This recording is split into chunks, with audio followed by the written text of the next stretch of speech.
부모에게 진정으로 감사하며 살게 됩니다. 사람 간의 관계에도 그렇습니다. 우리가 상대방의 수고를 알면 알수록 더욱더 감사하게 되지 않겠습니까? 하나님에 대한 사랑도 은혜에 대한 감사도 이와 같습니다.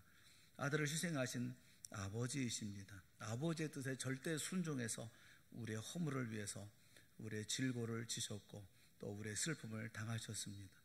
그의 상함은 우리의 죄악을 위함이었고 또 그의 징계를 받으심으로 채찍의 고통으로 우리는 평화와 나음을 얻었습니다. 주님의 은혜와 희생의 사랑을 우리가 생각하면 더 큰 감사와 찬송을 드리지 않을 수가 없지요. 우리 하나님의 자녀에게 있어서 사랑의 사건이 아닌 것은 하나도 없습니다. 성도는 하나님의 엄청난 은혜를 받은 사람이고 지금도 끊임없이 그 은혜를 누리고 있는 사람입니다. 장차 우리에게 영원한 날을 상소시켜 주실 주님, 또 지금도 우리에게 오셔서 우리를 인도하시고 보호하시는 성령님의 도우심, 이런 모든 은혜를 깨달아 아는 그리스도인들은 항상 감사하죠. 늘 감사합니다. 이 감사하는 마음은 늘 마음에 평화가 있고 또 꽃밭과 같아서 향기와 아름다움이 있죠.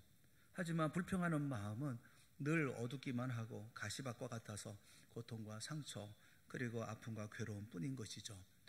우리가 항상 하나님 앞에 감사하며 삶을 살아가느냐라고 물어보면 감사보다는 오히려 어렵고 힘든 괴로운 일들이 많은 것이 우리들이고 또 한숨과 탄식이 많은 것이 우리들이 아닙니까? 지난 한 주간 중국을 돌아보면서 그 안타까움과 더불어서 한편으로는 깊은 감사를 많이 느꼈어요. 하나님께서 제게 이런 은혜를 주셨구나 하는 생각이 들어서 더 많은 감사가 생기더라고요. 중국을 방문했던 저의 인상은 그런 것입니다. 눈물, 탄식, 중국의 눈물, 중국의 탄식을 보았다, 이런 느낌이 있었어요. 한 주차장에, 지하주차장에 저희 일행이 주차하기 위해서 그 지하주차장을 들어갔는데 일반적인 주차장이 아니었습니다. 굉장히 넓고 그리고 그 차들이 얼마 있지 않은 그런 그 주차장, 그러니까 텅텅 빈 주차장이죠. 들어가는 입구는 있는데 나오는 길을 찾을 수 없을 정도로 빙빙빙빙 돌아야 될 만큼 그 주차장이 굉장히 큰 주차장인데 아주 텅 비어 있는 것입니다. 왜 그런가 물어봤어요. 그거 선교사님께 물어보았습니다. 안내하는 선교사님께 물어보니까 그런 얘기를 해요. 그 건물의 상가들이 다 망해서 나갔다는 겁니다. 그 이유가 황당한 거예요. 중국의 그 국가주석인 시진핑이 작년에 이 청도를 방문했답니다. 근데 청도를 방문하기 한 달 전부터 모든 가게 영업을 중지시켰다는 거예요. 예를 들면 목욕탕도 영업을 금지시켰는데 왜 목욕탕의 영업을 금지시켰느냐 하면 그 석탄을 떼어서 연기가 나기 때문에 연기나지 못하도록 그래서 그것을 중지시켰다는 겁니다. 반문화나 이런 모든 것들은 절대 금지였었고 시진핑이 머물고 있었던 호텔은 말할 것도 없고 대부분의 청도 호텔이 예약을 받지를 않았습니다. 사람이 없는 거죠. 그것만이 아니라 그 근처의 모든 아파트 주민들까지 다 내보냈습니다. 몇 달 동안 밖에 나가 살다가 들어오라고 다 내보냈습니다. 모든 건설하는 모든 것들도 중지되어서 아주 청도가 이 시진핑 오는 몇 달 동안 마비가 되어져 버리고 말았던 겁니다. 그 몇 달을 견디지 못한 거죠. 그 가게들이 다 망한 거예요. 딱 가게들이 다 나가버리고 망한 거예요. 1년이 지난 지금까지도 회복이 되질 않고 있는 것입니다. 지난 한 주간 동안 그 여러 선교사님들과 그리고 현지 지도자들을 만났어요. 근데 그분들의 한결같은 이야기가 뭐냐면 지금 교회를 박해하고 있는, 이 기독교를 박해하고 있는 것은 중앙정부라는 거예요. 지방정부가 하는 게 아니라 중앙정부가 하는 것이기 때문에 너무 힘들다는 것입니다. 그래서 이거 견디기가 너무 어렵다라는 거예요. 제가 시진핑에 대한 이야기를 하고 주차장에 대한 이야기를 하고 이렇게 망해 나간 사람들에 대한 이야기를 하는 것은 그런 권력을 가지고 그렇게 교회를 탄압하고 있고 핍박하고 있더라는 것입니다. 우리가 가는 길 옆에 큰 건물 하나 짓고 있어서 무슨 건물인가 물어보니까 절을 짓고 있다는 거예요. 절은 그 절도 지어주고 이슬람은 사원도 지어줍니다. 그런데 교회만, 기독교만 유독이 탄압을 하고 있다는 거예요. 중국 교회는 정부가 인정하는 3자 교회가 있고 정부가 인정하지 않는 가정교회가 있습니다. 그리고 한인교회가 있어요. 한인들만 모이는 교회가 있어요. 이 3자 교회는 정부가 인정하는 교회예요. 그럼에도 불구하고 입구에 CCTV를 설치해서 누가 들어온지를 일일이 다 감시하고 체크를 합니다. 확인을 합니다. 교인이 아닌 사람이 들어오면 와서 그 사람이 누군지에 대해서 꼬치꼬치 다 물어보고 다 확인을 합니다. 그리고 교회에서 헌금을 못하게 합니다. 그러니 교회가 운영이 되기가 어렵죠. 게다가 강대상에 또 교회 안에 중국 국기를 개양하도록 예배당에 달도록 그렇게 얘기를 해요. 또 그것 지키지 않으면 그 교회는 당장 폐쇄되고 맙니다. 가정교회는 우리가 보통 아는 무슨 비밀교회, 무슨 지학교회 얘기를 하는데 그렇지 않습니다. 가정교회가 더 큽니다. 가정교회는 10,000명 교회도 있고요. 몇천 명 교회도 있습니다. 교회를 짓습니다. 다만 정부가 인정하지 않은 교회일 뿐이에요. 그런데 10,000명 교회 몇천 명 모이는 교회, 적어도 몇백 명 모이는 교회가 가정교회들인데 지금은 다 뿔뿔이 흩어져서 가정교회가 다 사라져가고 있습니다. 저희가 만난 선교사님이 한인교회를 목회하시는 GMS 선교사님이신데 이 교회가 청도에서 두 번째로 큰 한인교회라고 얘기를 합니다. 지금 한 120명 정도 모이고 있는데 이 교회가 청도에서 그래도 두 번째로 큰 교회라고 그래요. 지금 그런데 종교 활동을 못하도록 지금 명령이 내려져서 예배를 드릴 수가 없습니다. 새벽 예배는커녕 수요 예배도 그렇고 또 주일 예배도 드릴 수가 없습니다. 어떤 모임도 가질 수가 없습니다. 그런데 지난 주일 갑자기 새벽에 주일 예배를 드려도 된다 이렇게 연락이 와가지고 아침에 부랴부랴 성도들에게 다 일일이 전화해서 예배 드려도 된다고 그런다. 그래서 다 모여가지고 예배 드렸는데 많은 사람들이 다 빠져서 추수감사 주일 예배를 간신히 드렸다. 그런 얘기를 들었어요. 놀라운 것은 예배 끝나고 난 다음에 당회를 하고 그러면 그 당회한 내용까지 알고 있더라는 거예요. 또 누가 얘기를 하는 건지 아니면 도청장치가 되어 있는 건지 알 수가 없다고 합니다. 이렇게 정보가 빠삭하게 그들이 다 이렇게 꿰고 있다는 거죠. 저희들이 그래서 문자라든가 전화라든가 이렇게 얘기할 수가 없어요. 선교에 대한 내용을 그분들과 이야기를 나눌 수가 없습니다. 메일도 보낼 수가 없어요. 전부 다 이 사람들이 검열을 하기 때문에 그래서 저희들이 직접 가서 만나서 얼굴 맞대고 그리고 저희들끼리 얘기하지 않으면 이게 보완이 되지가 않습니다. 그렇게 되지 않으면 선교사나 거기에 있는 분들이 큰 어려움을 당하기 때문에 그렇습니다. 그 선교사님 한 분을 만났는데 GMS 선교사이기도 한데 그분 이름을 물어보니까 그분은 자기 이름을 이노생 이렇게 얘기를 하더라고요. 노생이라는 말은 이노사라는 얘기는 선생이라는 말이죠. 늙은 선생. 그래서 자기를 그냥 이 선생으로 불러주세요. 이렇게 얘기하더라고요. 그래도 이름을 제가 물어보니까 그 이름은 성민이라고. 근데 이것도 가명입니다. 이렇게 얘기를 하더라고요. 어떤 교회는 매번 장소를 달리해서 주일날 예배를 드려야 되니까 새벽 3시에 예배를 드린답니다. 교인들이 모여서 어떤 날은 이곳에서 어떤 날은 저곳에서 주일 예배를 새벽 3시에 예배를 드린다는 거예요. 그때는 감시가 없으니까 그때 자기들끼리 몰래 모여서 예배를 드린다는 것입니다. 그 교회의 모습을 제가 함께 저하고 있었던 교회의 모습 사진을 좀 가져왔는데 사진을 좀 보여주시겠어요? 이것은 이제 예배 정경입니다. 예배당입니다. 예배당 보면 괜찮죠. 넓고 우리가 볼 때에도 교회의 모습을 다 갖추고 있잖아요. 다음 장을 보세요. 예배로 내려가는 길입니다. 이것은 그 지하에 있는 교회인데 이렇게 예배당을 내려가는 길인데 교회 이름이 청도 올림피아 교회라고 저기다 잠깐 이렇게 붙여놨어요. 그리고 좁은 길로 내려갑니다. 그 다음 걸 보세요. 이건 바깥의 사진입니다. 바깥의 사진은 교회 갔습니까? 십자가도 못 붙이고 이름도 못 붙입니다. 아무것도 여기 교회가 있는지 없는지 알 수가 없어요. 내려가면 교회인데 아는 사람은 알지만 모르는 사람은 전혀 알 수가 없게 되어져 있어요. 이것이 청도에 있는 교회의 현실이에요.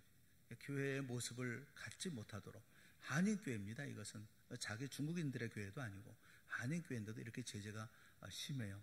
아무것도 해놓을 수가 없어요. 멀리 위에서부터 저희가 왔다는 소식을 듣고 4시간 동안 달려온 전도사님이 계셔요. 제가 이름은 말씀드릴 수가 없어요. 전도사님이 계신데 이분이 삼자교회를 이게 심우하고 계시는 그런 분입니다. 오셔서 너무너무 힘들다, 너무너무 어렵다, 이렇게 호소하고 계시고 호소하는 얘기를 들었어요. 너무너무 안타깝고 좀 너무 안 됐더라고요. 지금은 중국 정부가 20명 이하의 교회만 간섭하지 않고 있다고 그래요. 그러나 얼마 지나지 않으면 또 큰 교회들을 다 정리하면 그 다음에 작은 교회들도 이제 20명 정도 모이는 이제 가정 단위로 조그만 이런 모임들조차도 이제 다 어려움을 당하지 않을까 하는 그런 걱정이 있어요.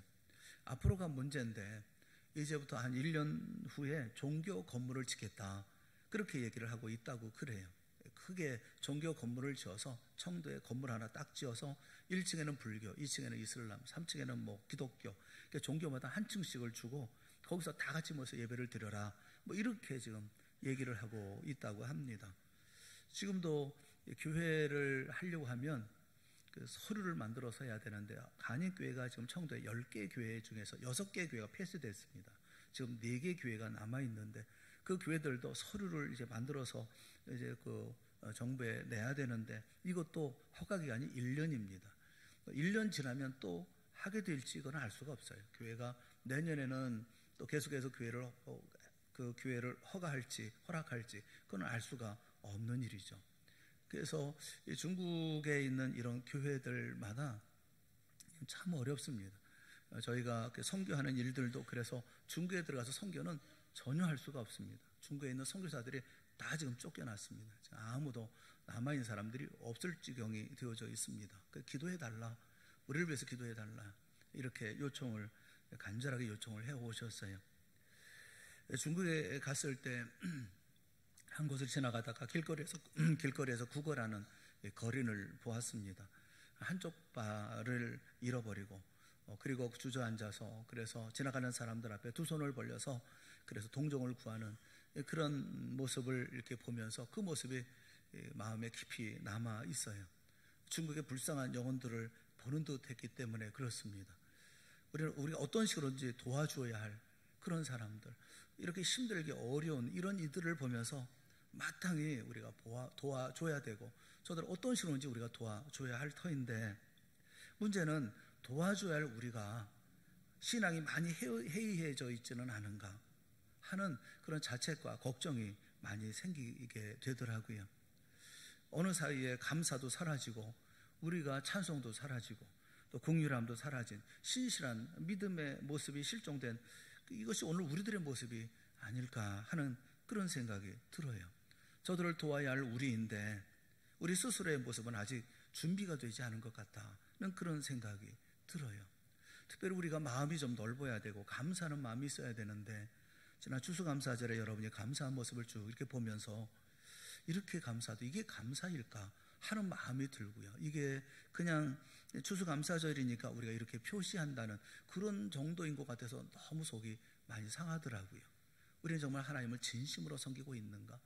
나 자신도 신앙사를 바르게 세우지 못하는데 저 중국의 수많은 믿음의 사람들, 그 영혼들을 위해서 우리는 기도하고 우리가 도와줄 수 있을까 하는 마음이, 그런 생각에 마음이 더 아팠었어요.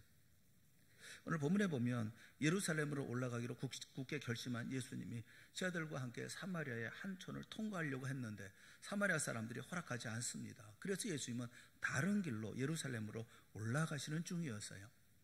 예수님 사마리아와 갈릴리 사이길로 예루살렘으로 올라가시면서 한 촌에 들어가셨을 때 나병 환자 10명이 멀리 서서 소리를 높여 예수 선생님이여 우리를 불쌍히 여기소서라고 외쳤다는 것입니다. 여기 멀리 서서 말할 수밖에 없는 것은 레위기 13장 14장의 규례 때문에 그렇습니다. 나병 환자들은 부정한 사람들이기 때문에 성한 사람들을 가까이 하지 못하도록 되어져 있습니다. 그들이 소리 높여 부르짖은 것은 비참한 자신의 상태를 벗어나기 위해서, 또 사람 취급을 받지 못하고 사회로부터 소외된 자신들을 구원해 주실 것을 바라는 마음으로, 또 예수님께서 각종 병을 고치신다는 소문을 듣고 예수님을 향해서 소리 높여 부르짖은 것이죠. 그 부르짖음 가운데는 예수님께서 이 모든 일을 해결할 수 있다고 하는 한 말의 작지만 그러나 믿음을 가지고 있었던 것을 볼 수가 있어요. 이 나병이라고 하는 것은 언제 걸린지 모를 정도로 모르게 서서히 몸속에 들어와서 천천히 죽어가는 그런 병이죠. 손발이 떨어지고 코가 뭉그러지고 또 귀가 떨어지면서 마지막엔 비참하게 죽어가는 그런 병입니다. 당시에도 이것은 난치병이었고 그리고 이것은 전염병이었습니다.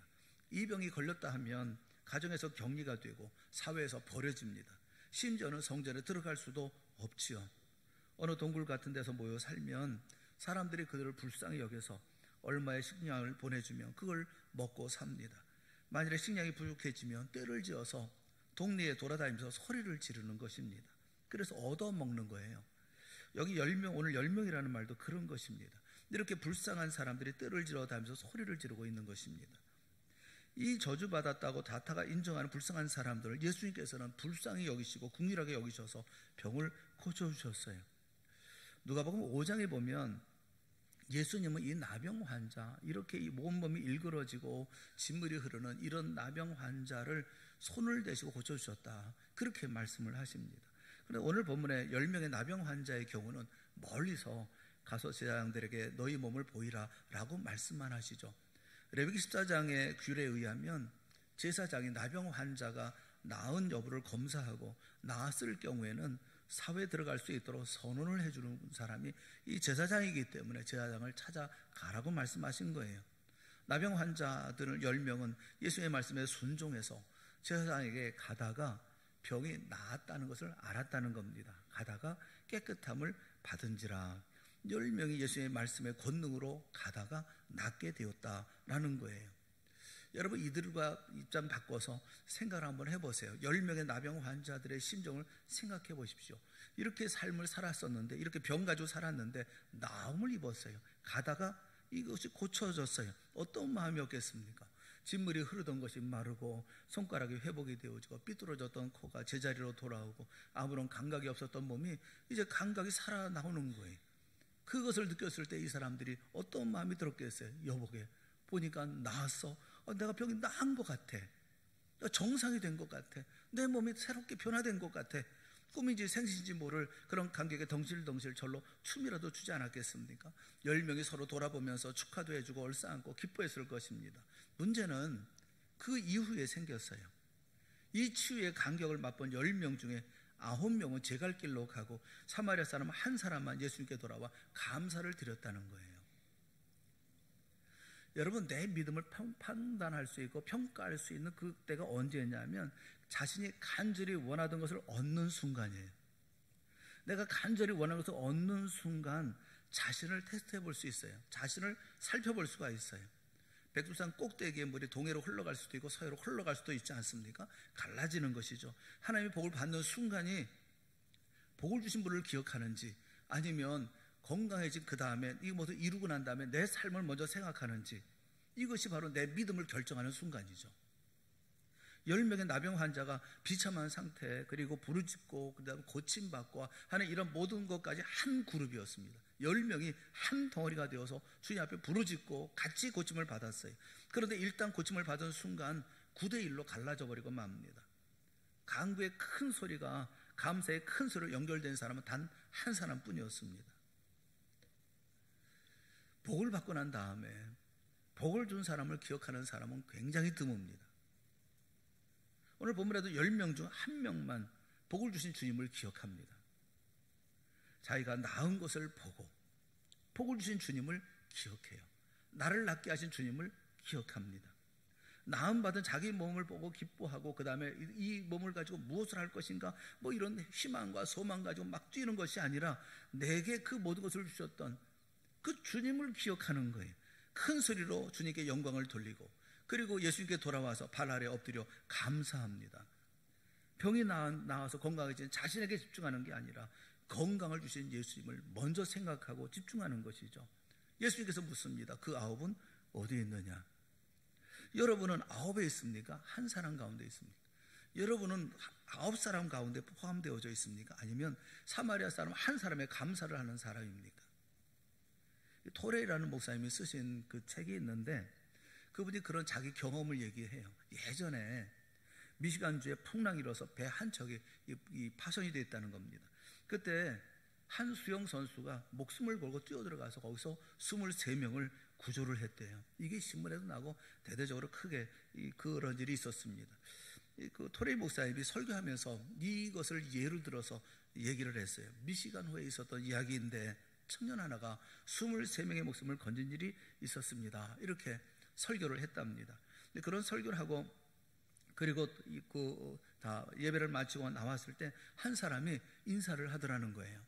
그러면서 제가 바로 그 청년입니다 라고 인사를 하더라는 거예요. 그래서 목사님이 사무실로 들어오라고 하고서 이제 들어와서 차를 마시면서 이야기를 나눴대요. 이야기를 나누면서 이야기하면서 당시 그때 23명을 건졌는데 그거 얼마나 힘들었겠어요. 그 풍랑이는 그곳에 헤엄을 쳐서 수영을 해서 그래서 한 명, 두 명, 23명 자기 기진맥진할 때 생명을 다한 거 아니겠어요? 그 사무실에 들어가서 물어보면서 당시 그때 겪었던 일 중에서 가장 인상 깊었던 것은 뭐냐? 인상 깊었던 일은 뭐냐? 라고 물었답니다. 그랬더니 그분이 하는 얘기가 뭐냐면 내가 그때 가장 인상 깊었던 것은 그 구해준 사람들 23명 가운데 한 사람도 고맙다는 말을 한 사람이 없다는 사실입니다. 크리스마스 카드 한 장도 받아본 일이 없습니다. 그게 인상 깊더라라고 얘기를 하더랍니다. 감사한 사람은 사마리아 한 사람이었습니다. 예수님께서 말씀하시죠. 이 이방인 외에는 하나님께 영광을 돌리러 온 자가 없느냐. 서운함이 묻어 있잖아요. 이 이방인 외에는, 이 사람은 이방인입니다. 그런데 이 사람 한 사람 외에는 하나님께 영광을 돌리러 온 자가 없느냐 말씀하셔요. 다른 9명은 하나님의 선민이 유대 민족이라는 것입니다. 하나님의 선택을 받고 온갖 혜택을 누리는 그런 유대인들이 하나님께 영광을 돌리는데 앞장서야 마땅한데 오히려 이방인이 유대인들의 멸시와 천대를 받는 사마리아 사람이 감사하고 있다니, 이 탄식이 나오는 얘기죠. 하나님으로부터 많이 받은 사람은 감사하지 않고 오히려 받은 게 없는 사람이 감사한 거예요. 어떤 면에서는 유일하게 감사할 조건이 하나밖에 없는 사람이 감사하는 거죠. 여러분은 남보다 더 많은 복을 받아 누리면서도 감사하지 않는 그 9에서 나와서 하나님께 영광을 돌리고 주님 앞에 엎드려 감사해야 되지 않겠습니까?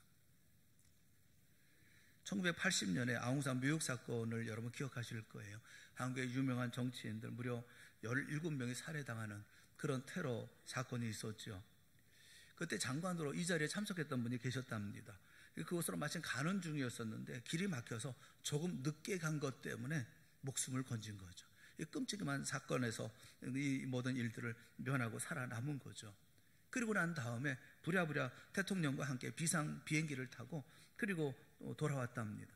너무나 어려운 시간이라서 새벽 4시에 비행기가 도착했는데 서로 인사도 하는 둥 마는 둥 다 흩어져 버리고 말았답니다. 이분도 내려서 이제 깜깜한 밤에 이제 어디 가기는 가야 될 텐데 우선 택시를 탔대요. 택시의 그 기사가 물어봅니다. 어디로 갈까요? 그런데 마음속에 내가 어디로 가야 되나? 내가 꼭 죽어야 할 사람이 지금 살았는데 내가 어디로 가야 될까? 도저히 집으로는 먼저 갈 수가 없더라는 겁니다. 집으로는 갈 수가 없더라는 거예요. 그래서 이분이 교회로 갑시다 이렇게 얘기를 했다고 그래요. 교회에 도착을 했습니다. 그런데 돈 한 푼도 가져간 적이 없기 때문에 택시비를 줄 돈이 없어요. 거기서 좀 기다렸다고 그래요. 조금만 기다리면 새벽 기도에 나오는 사람이 있을 터이니 그 사람한테 돈을 좀 부탁해서 꾸어서라도 내가 택시비를 드리겠습니다. 좀 있다가 또 성도들이 나와서 그래서 그분들에게 말씀을 드리고 그래서 이 돈을 다 택시비를 주었답니다. 그리고 들어가서 하나님 앞에 엎드렸는데 그 펑펑 울면서 감사의 기도를 드렸다는 거예요. 여러분 그게 맞는 거 아니에요? 어디로 가야 될까요? 하나님 앞으로 가야 되는 거 아니겠어요? 주님 앞으로 가야 되는 거 아니겠어요?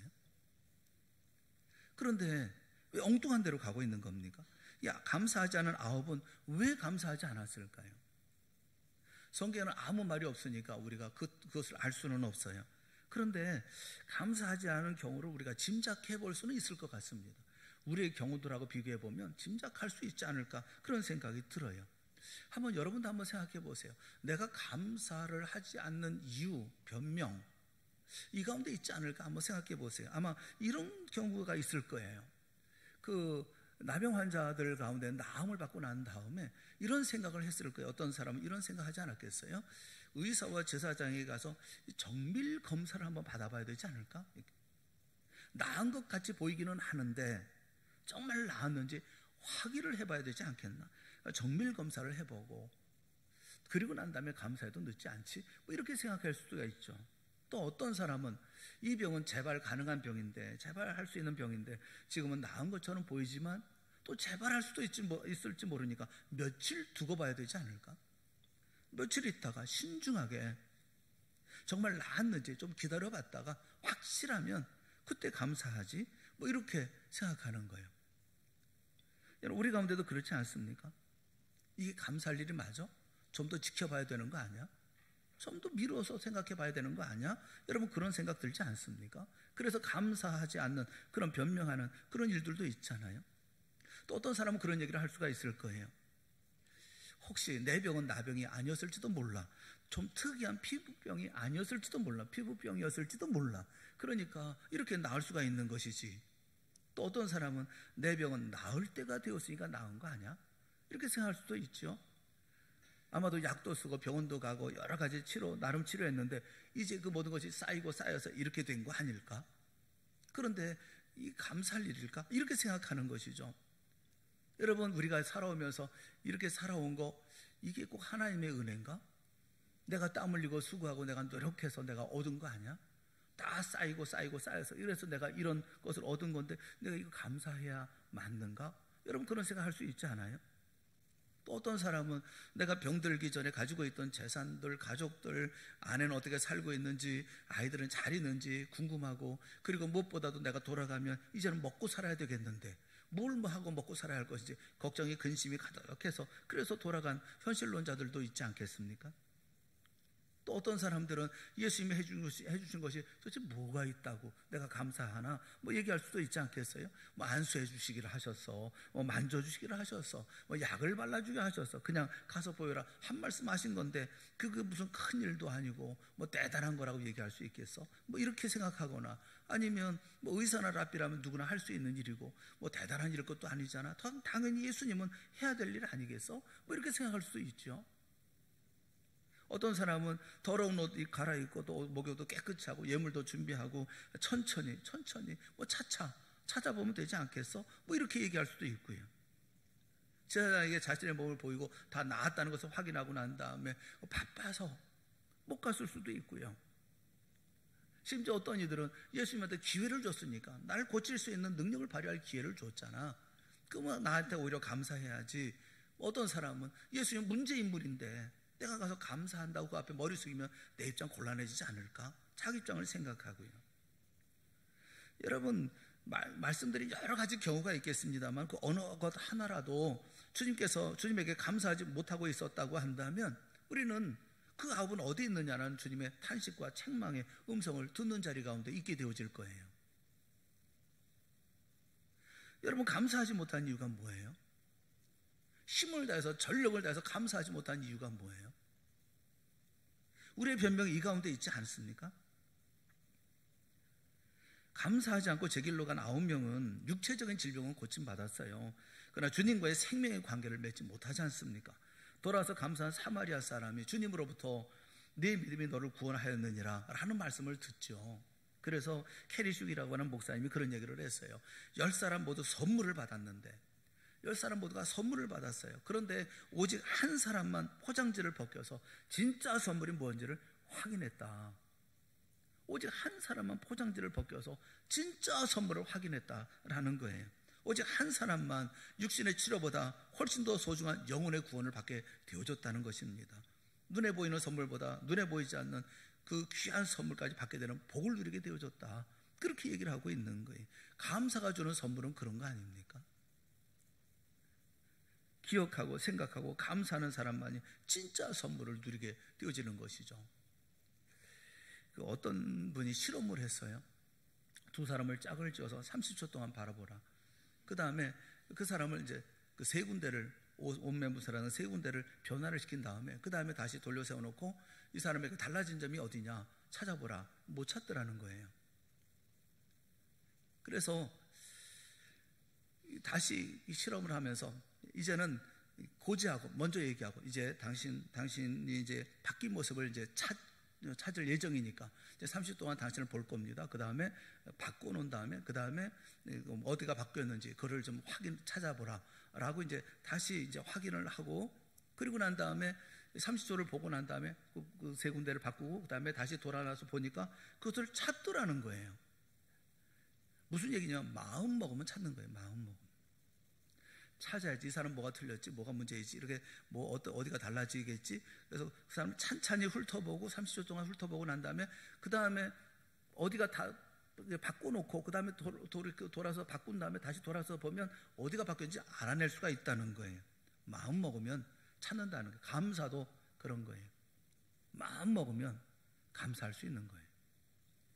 다니엘서 6장 10절에 보면 다니엘이 이 돛에 왕의 도장이 찍힌 것을 알고도 자기 집에 돌아가서는 윗방에 올라가 예루살렘을 향한 창문을 열고 전에 하던 대로 하루 3번씩 무릎을 꿇고 기도하며 그의 하나님께 감사하였더라. 사무엘 스마일즈라고 하는 분이 그런 얘기를 했어요. 생각은 행동은 습관은 성품은 운명을 낳는다. 그런 말을 했어요. 인간의 뇌라고 하는 것은요, 어떤 행동을 충분히 반복하면 그 안에 길이 새겨진다는 겁니다. 어떤 상황에 화를 내잖아요. 그러면 내 머릿속에, 내 마음속에 분노의 길이 닦여진다는 거예요. 이 상황이 반복되면 그러면 이 상황이 나타나면 을에 화를 낸다는 거예요. 분노의 길로 간다는 게 그냥 그 길이 낫기 때문에 그 길로 간다는 거예요. 그런데 감사의 길이 닦여지면 어떤 상황이 벌어지든지 감사의 길로 나도 모르게 간다는 것입니다. 우리를 괴롭히고 있는 많은 상황들이 있죠. 까다로운 사람들도 있고 반항적인 자녀들도 있고 경제적인 어려움도 있어요. 과학의 근거를 들지 않는다 하더라도 이에 대해서 죄된 본성으로 반응할 것인지, 아니면 예수 그리스도와 연합된 거듭난 믿음으로 하나님이 원하시는 성품으로 반응할 건지, 그거 우리가 선택하는 겁니다. 우리의 뇌에는 어떤 길이 나 있나요? 다니엘의 마음엔 감사의 길이 크게 신장로처럼 나 있는 거예요. 어떤 상황이라 할지라도 그 모든 걸 알고도 그냥 감사합니다. 그럼 감사의 길이 크게 나 있기 때문에 그 길로 가는 거예요. 문제는 내 마음속에 어떤 길이 나 있느냐는 거예요. 불평하는 사람은 늘 불평합니다. 원망하는 사람은 늘 원망합니다. 짜증내는 사람은 늘 짜증냅니다. 감사하는 사람은 늘 감사합니다. 마음의 길이 큰 길이 나 있기 때문에 그래요. 사랑하는 여러분, 우리는 감사하는 사람이 되어줬으면 좋겠어요. 언제나 사랑하는 사람, 이해하는 사람, 품어주는 사람이 되었으면 좋겠어요. 그 길로 큰 길이 나 있으면 좋겠어요. 어떤 일을 보든지 어떤 상황을 보든지 그 길로 갈 줄 아는 사람들이 되어줬으면 좋겠어요. 그런 사람이 주님과의 생명의 관계를 풍성한 삶으로 누리게 되어지는 것입니다. 그때에 비로소 이웃이 보이는 것이고, 그때에 비로소 중국의 불쌍한 영혼이 보이는 거라고요. 난 그들을 보면서 그 중국인들을 보면서 눈물 흘리며 탄식하며 우리는 예배드릴 수가 없어요. 찬송할 수가 없어요. 어디서 이제 모일 수가 없어요. 그렇게 얘기하면서 안타까워하고 속상해하는 모습을 보면서 우리 성도들을 생각을 했어요. 우리는 감사할 줄을 모르는데, 우리는 그들을 섬길 줄을 모르는데, 우리는 그들을 도와줄 줄을 모르는데 무엇으로 저들을 도울 수가 있을까? 사랑하는 여러분, 여러분의 마음에 감사가 풍성할 수 있기를 주님의 이름으로 축원합니다. 그래서 이웃들도 보이고, 저 중국에 있는 사람들도 보이고, 저 아프리카에 있는 사람들도 보이고, 그들을 보면서 안타까워서 불쌍해서 저들 어떻게 도울 수 있을까 안타까워하는 마음을 갖는 성도들이 되어줬으면 참 좋겠어요. 9명의 사람들 마음대로 떠난 사람이 아니라 주님께 돌아와서 그 앞에 무릎을 꿇고 주님 감사합니다, 감사합니다, 영광을 돌렸던 그 한 사람이 다 되어줬으면 좋겠습니다. 그때 우리가 중국을 도울 수 있겠죠. 그 사람들을 위해서 큰 일을 할 수 있겠죠. 그들에게 복음의 말씀을 전하고 생명의 말씀을 전하고 진리의 삶을 살 수 있도록 할 수 있겠죠. 방법은 수없이 많습니다. 그 방법은 우리가 만들어가는 것입니다. 오늘도 주 앞에 감사하고 저들을 바라보고 새로운 마음을 가지고 저들을 위해서 주의 놀라운 역사, 하나님의 나라 만들어가는 모든 성도들이 다 되어지고, 이런 감사의 모습으로 우리 마음속에 그 감사의 길로 힘을 다해 걸어감으로 우리 동산교회를 통해서 하나님의 놀라운 역사가 일어날 수 있기를 주님의 이름으로 축원합니다. 기도하겠습니다.